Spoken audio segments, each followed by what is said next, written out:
Okay, so I recently broke my ankle during spring break, and since I've been home, I have noticed that what I thought was my very functional, open floor plan home is all of a sudden not quite functioning the way I need it to. Simple day tasks like doing the dishes or just like moving around my kitchen or in my bathroom, getting into the shower, just all those types of things have become exceptionally harder than they once were. And I'm realizing that there are definitely things within my own home and many of our homes that really don't function for us when our mobility is challenged. And so I wanted to create a video today to just talk through things that if you are looking to purchase your home that you want to age in place in, or if you need to kind of remodel your home or make some smart changes to your current home where you will be able to live independently in it for as long as possible. We can just talk through those and discuss the whys and just make it to where if aging is in place is something that you want to do, that it is totally achievable. So we're going to start with kind of the holistic flow of the home and how important that is. So, making sure that you have enough turning space and just the layout works for when you have limited mobility. Because even if we're not long term challenged mobility wise, most of the time, especially when we get older, we're going to run into like knee replacements, hip replacements, things like that that will really impact how we're getting around. So, we want to make our house work for us no matter how mobile or immobile we are. So definitely keep in mind when we're looking for homes, or if you're looking on how to adjust your home, is how are your like hallways? Are they wide or are they narrow? Can you fit a wheelchair through that hallway or doorway? Um, is there enough space between like your kitchen counter and your island? Are there like sharp turning points that might cause frustration during certain periods of time? One thing I have noticed with my own situation on the knee scooter is that basically I will be in the kitchen and I will be like doing dishes or needing to get into the pantry, and I do not have enough space to actually turn around. So I will have to back up, which honestly is not super effective because sometimes my wheels are going different way than they need to, then I run into my cabinets. Sometimes to avoid that hassle, I literally will loop my entire kitchen. If you are able to find a kitchen that has a lot of walking space and turnaround space in it, that would be a lot more ideal. Another spot that can be tricky in our home is we have a large sectional sofa. It's behind me actually. And see this wall right here? That's my fridge. That's the wall. And then my sofa has a corner and it's a very narrow walking space. And so it's my scooter. Well, our robot vacuum is right there as well. I will hit the robot vacuum and like knock it off its charger, or I will scrape my couch because there's just very little space right there for a scooter to get around in. So even thinking about your furniture that you're putting in your home, does it allow for a more movable space? The next part of the home we're going to talk about is the entryway. So entryways, really one of the main things with this and what I have found is basically having a 0-step entryway if possible. When I came back from spring break, I didn't have my scooter yet. So I was on crutches and I really was still trying to figure out those. And our step from the garage into the house is a lot higher. And so I started defaulting to use the front door because it had a smaller step. But ideally, if we have a wheelchair involved or a walker, having like a 0-step entrance is really great. Also, making sure that our doorway into the home is at least 36 inches. And then making sure that like that entry flows, there's not like a huge difference in flooring to kind of slip people up. Those are my main recommendations for entryways. Also thinking about the handle of your door. If it's like a turning knob, that's not always best for those that have arthritis in their hands. So a lever doorknob or just like a bar is better. Number 3 is bathroom safety. And this is a big one because bathrooms are places where there is lots of fall hazards. So first and foremost, we'll talk about the shower, because the shower is where, when I came home, I got really slipped up because we have a step-in shower, and the step-in is about 8 inches tall. And like I said, I wasn't great on my crutches yet. So I was really nervous that when I kind of swung myself with my crutches into the shower, that I would get fouled up or slip. Having a walk-in shower is super helpful, whether you're in a wheelchair, whether you're walking, or maybe have a walker. It just allows you to be a lot more mobile and you're not having to deal with a step. If you do have a step or a tub, having grab bars in the shower area is super important, just for safety. And then those can be temporary if maybe your mobility is challenged for a little bit due to injury, and then later on you're fine. You can do temporary, or you can do like a permanently installed grab bars. Also, flooring in the shower, hopefully it's gonna be non-slip. I know some bathtubs can get really slippery, and so making sure that you have some slip resistant, either like a mat or something down so that you're not sliding all over the place. For shower floors, making sure that tile is slip resistant. The flooring in the bathroom, I know for mine, we do not have slip resistant tile in the entirety of the bathroom. The floor definitely gets slippery if there is water on it. So if you can, changing that out for something that's slip resistant and has some texture to it would be really good. My kids bathe in our bathtub and shower, and so often there is water on the ground. And so now that I have crutches and a scooter, I'm like looking at the floor thinking, oh gosh, like, is it slippery? Is it not? Because with our tile, if you wipe it up and there's still a wet residue, it's still very slippery.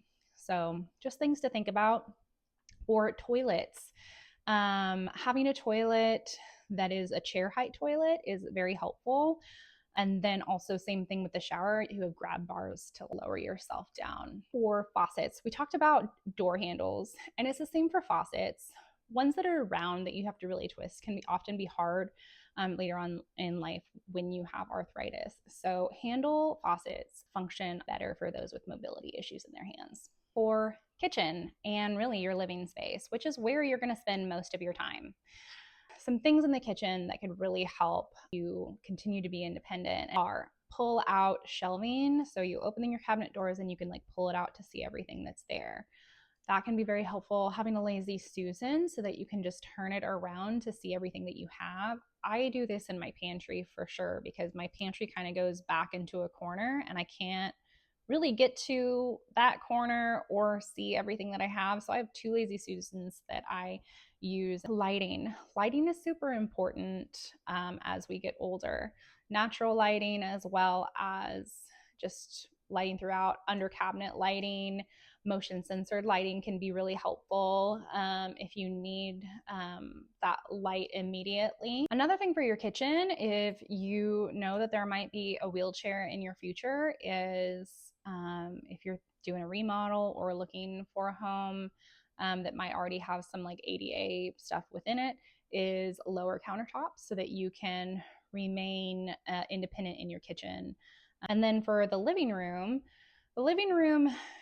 you want to make sure that your furniture is placed so, unlike my house, you have decent turning radiuses and you have space to move around.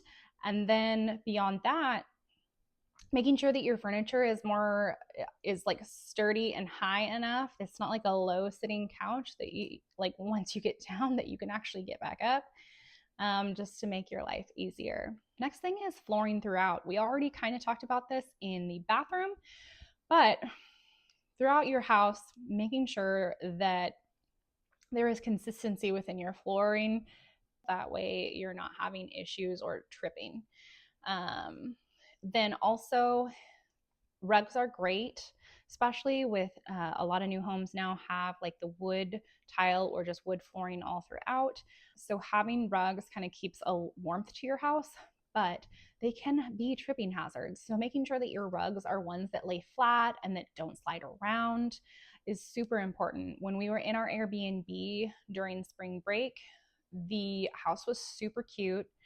It was styled in like a Southwest vibe, but none of their rugs were flat. They would bunch up, they would move around, and my crutches kept getting stuck on them. It was horrible. I was so glad to come home because we have flat rugs here and consistent flooring. Just a small thing that makes your life a lot easier. So, there are a lot of great ways now to set up your home to have smart features. We all know we have Ring doorbells, and that's great for seeing like what's out on our porch and who's at our door. And then also like getting your safety systems like locked into your security system. So that would be like fire alarms, carbon monoxide alarms, um, also motion censored lighting. We kind of talked about that in regards to the kitchen, but that's really great for many rooms in your home. A laundry room, it would be great for. The entryway, like where you're coming in from the garage, is a great place to have it. Your water closet, not having to fumble with that. And then beyond that, you can also have like Echo Dots or speakers that are set up on Wi-Fi that basically allow you to call out and call emergency responders if needed, or a child if you need help. There's all sorts of things like leak detectors, or fall sensors for safety as well. But there are a lot of great tools with technology that can help us live in our homes for as long as possible. And just finding the right ones for you and what your needs are. One thing to kind of change your mindset on some of these technology things is it's not just a convenience, it's not just a flashy technology thing, but it is a peace of mind. It's helping keep you safe. This last section, we're just talking about really simple changes and swaps that you can do today. You don't necessarily need a new home. You don't need to remodel. They're just easy, quick fixes. One thing we've talked about, your door handles of your home, switching them from a knob to a handle. Also with your cabinet pulls, switching those out instead of those little tiny knobs to do more of a handle as well, or a pull. Rearranging your furniture in your home to create more room and flow, like I need to do with my couch right now. That is great. Another thing is like swapping out your rugs. If you have rugs that are like wrinkling on you and you're like cursing them because they've tripped you so many times, swap those puppies out so that you can remain safe and not be falling. Another thing is temporary grab handles. If you're having maybe some mobility or instability and balance problems, adding some temporary grab bars to your shower or even around your toilet and just seeing if those are helpful to you, that might be a good just quick change. And then even adding something as simple as a robot vacuum to your life. If your mobility has been challenged, I know that when I got home, that was one of the first things that I made sure that our robot vacuum was going, because I knew that I wasn't going to be able to stand and vacuum like I was before. And so, even though it kind of seems like a luxury, it's just small things that can really help you continue to live independently and well in your own home. My whole situation has opened my eyes to like aging in place is one thing, yes, but in our lives, we're going to have mobility changes as well. And maybe they're not going to be long term. Maybe it's just going to be a temporary period in our life. But doing things to help our living situation be more functional for us, whether we're mobile or immobile, um, can have so many benefits to staying independent. I cannot drive right now, and that is so frustrating to me. So thankfully, I am able to get around my house and do the things. Some of it might be a little bit more challenging than it would be if I was just walking. But it's just those little bits of independence that really help my mental state. So, whether you're thinking about downsizing, or you're thinking about making updates to your home, or maybe you're just brainstorming aging in place and what that means for you, I'd love to be a resource. I'd love to brainstorm with you and shoot some ideas off of you as you're thinking about those things. If you live in the Oklahoma City area, I am a realtor here serving Northwest Oklahoma City as well as Edmond. So definitely reach out. I'd love to connect with you in that way. And then also, if there's been something in here where you're like, yeah, if I had mobility issues all of a sudden, I don't think my house would function for me in this certain area. Shoot it down below in the comments.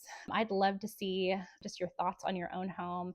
Thanks for hanging out with me, guys. I hope this video was helpful. We'll see you in the next video.